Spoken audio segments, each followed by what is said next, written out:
Years went by, and the ice began to retreat.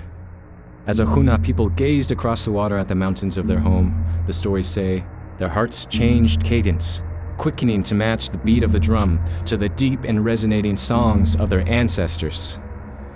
They knew they could wait no longer, and they began their trip home. As they paddled their canoes, they sang the old songs and retold the tales of a land of dense forests and winding rivers surrounded by grasslands. But as they rounded the point at the entrance of what is now called Glacier Bay, the singing stopped. The storytelling ended. Their eyes saw only desolation. The land was gone. The rich forests, the teeming rivers, the places they remembered and carried with them in story and song were no more. In their place was water that stretched for miles to the glacier in the far, far distance. They expected land. Instead, there was Sit-Iti-Qiyi, the bay in place of the glacier. Although Sit-Iti-Qiyi was now a barren place, the Huna people had not lost everything.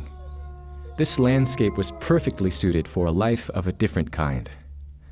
As this life started to return, so did the Huna Tlingit. They did not come to Sit-Iti-Qiyi to live, but to hunt and gather in their spiritual home.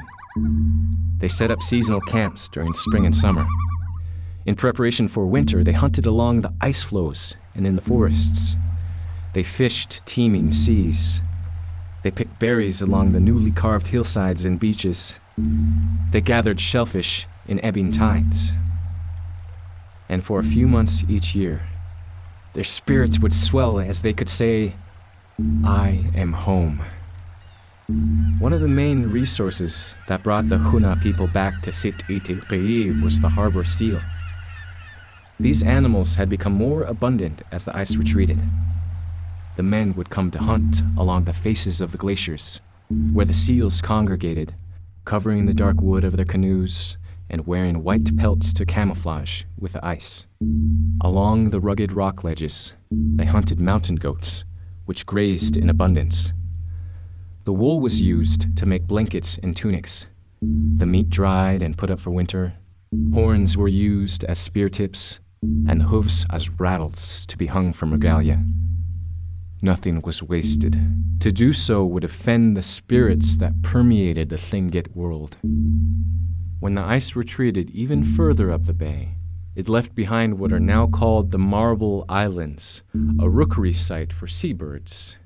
In late spring, young men climbed the cliff faces to gather gull eggs, leaving behind more than they took, ensuring this bounty year after year. Although the land had lost its ability to provide them with permanent shelter, it had not lost its ability to protect and care for its people. They had been patient, and the land was worth it.